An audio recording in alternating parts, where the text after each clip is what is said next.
चला आज एका अशा जगात जाऊया जिथे आपले नेहमीचे नियम लागू होत नाहीत. एक असं जग जे आपल्या डोळ्यांना दिसत नाही, पण आपलं संपूर्ण अस्तित्व त्यावरच अवलंबून आहे. हो, आपण बोलतोय क्वांटम फिजिक्सबद्दल. हो, मला माहिती आहे. नाव ऐकूनच थोडं दडपण येतं नाही का? पण काळजी करू नका. हा विषय जेवढा विचित्र आहे तेवढाच तो रंजकही आहे आणि आपण तो अगदी सोप्या भाषेत समजून घेणार आहोत. आणि गंमत म्हणजे हाच तो विचित्र सिद्धांत आहे ज्यावर आपलं आजचं सगळं तंत्रज्ञान आधारलेलं आहे. आपला स्मार्टफोन, GPS, लेझर शो, अगदी ब्रह्मांडाची रहस्य उलगडणारे शोध, या सगळ्यांच्या मुळाशी क्वांटम फिजिक्सच आहे. आणि हाच तर तो प्रश्न आहे नाही का, की विज्ञानातला सगळ्यात अजब, सगळ्यात अनाकलनीय सिद्धांत आपल्यासाठी सगळ्यात जास्त उपयोगी कसा काय ठरू शकतो? चला याच प्रश्नाचं उत्तर शोधूया.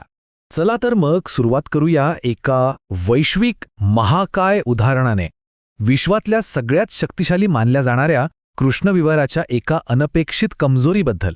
आपल्याला वाटतं की कृष्णविवर म्हणजे सगळं काही गिळंकृत करणारी गोष्ट जी कायम टिकते. पण स्टीफन हॉकिंग यांनी एक अविश्वसनीय गोष्ट सिद्ध केली. ती म्हणजे कृष्णविवरसुद्धा कायमची नसतात. ती हळूहळू बाष्पीभवन पावतात. आणि याचं कारण दडलंय क्वांटम फिजिक्समध्ये. आता हे होतं कसं ते बघा. रिकाम्या अवकाशात सतत सूक्ष्म कण आणि त्यांचे विरुद्ध कण म्हणजे प्रतिकण यांच्या जोड्या तयार होतात आणि क्षणात नष्ट होतात. पण कृष्णविवराच्या सीमेवर जेव्हा असं होतं तेव्हा एक कण आत ओढला जातो पण दुसरा निसटतो, आणि हा जो निसटलेला कण आहे तोच म्हणजे हॉकिंग रेडिएशन. या प्रक्रियेत कृष्णविवर हळूहळू आपलं वस्तुमान गमावतं आणि अक्षरशः नाहीसं होतं. विचार करा, लहान लहान क्वांटम कणांनी मिळून एका महाकाय कृष्णविवरालाच हरवलं. बरं, आता या मोठ्या उदाहरणावरून आपण थोडं मूळ संकल्पनांकडे येऊया. क्वांटम मेकॅनिक्सने आपल्या विचारांमध्ये किती मोठी क्रांती घडवली हे पाहूया. बघा, एका बाजूला आहे आपलं नेहमीचं जग, अगदी घड्याळाच्या काट्यासारखं, जिथे सगळं काही निश्चित आहे. आपण चेंडू फेकला तर तो कुठे पडेल हे आपण सांगू शकतो. पण दुसऱ्या बाजूला आहे क्वांटमचं जग, जो पूर्णपणे शक्यतांचा खेळ आहे. इथे काहीही निश्चित नसतं, आणि सगळ्यात विचित्र गोष्ट म्हणजे जेव्हा आपण पाहतो तेव्हाच वास्तव निश्चित होतं. याचा सोपा अर्थ काय? तर एक कण जोपर्यंत आपण त्याच्याकडे बघत नाही तोपर्यंत तो एकाच वेळेस सगळ्या शक्य असलेल्या ठिकाणी किंवा अवस्थांमध्ये असतो. हो, ऐकायला विचित्र वाटते, पण हाच क्वांटमचा मूळ नियम आहे. आता प्रश्न पडतो की या सगळ्या विचित्र गोष्टींचा आपल्याला काय उपयोग? पण थांबा, गंमत तर पुढेच आहे. ह्याच विचित्र नियमांवर आपलं अख्खं आधुनिक जग उभं आहे. चला पाहूया कसं. सुरुवात करूया वेळेपासून. आपल्याला वाटतं वेळ मोजणं सोपं आहे, पण जेव्हा अत्यंत अचूक वेळेचा म्हणजे ॲब्सोल्यूट प्रिसिजनचा प्रश्न येतो तेव्हा उत्तर क्वांटम जगातच मिळतं, आणि त्याचं नाव आहे ॲटॉमिक क्लॉक्स. हा आकडा बघा, 9,19,26,31,31,770. बाप रे, हा आकडा म्हणजे एका सेकंदात एका सिझियम अणूची होणारी कंपने, आणि याच अचूकतेवर आज एका सेकंदाची व्याख्या ठरलेली आहे. हा एक प्रकारे कधीही न चुकणारा क्वांटम पेंडुलम आहे. तर पुढच्या वेळी जेव्हा आपण मॅप्स वापरून कुठेतरी जाल तेव्हा लक्षात ठेवा की अवकाशात फिरणाऱ्या उपग्रहांमधली हीच अणुघड्याळं तुमच्यासाठी काम करत आहेत. ती इतकी अचूक आहेत की त्यामुळेच आपलं स्थान काही फुटांच्या अंतरात कळू शकतं. It's all quantum.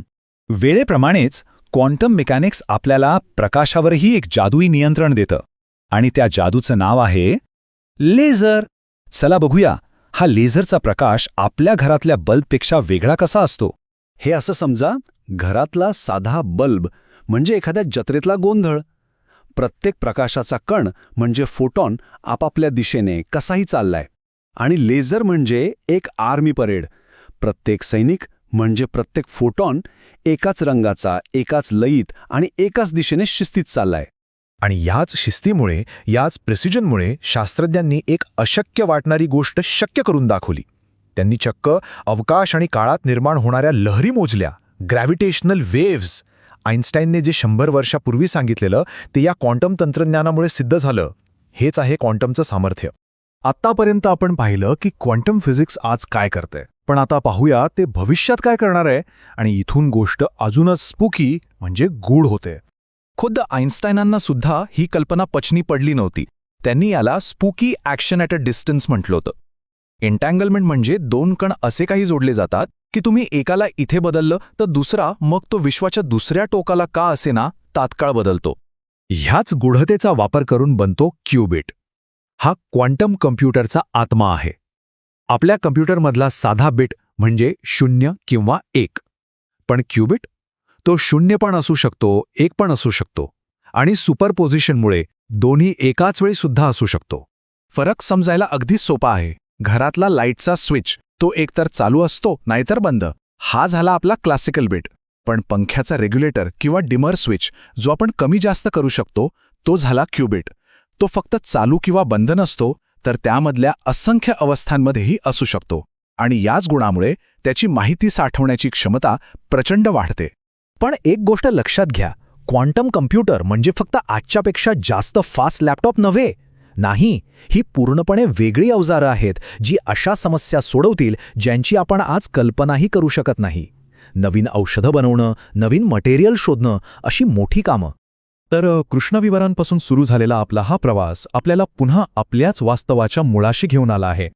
हे क्वांटम जग काही दुसरीकडे नाहीये. ते आपल्या आत, बाहेर सगळीकडे आहे. आपल्या शरीरातल्या प्रत्येक अणूपासून ते आकाशातल्या ताऱ्यांपर्यंत सगळं काही याच क्वांटम नियमांवर चालतं. खरं तर हे आपल्या विश्वाचं ऑपरेटिंग सॉफ्टवेअर आहे.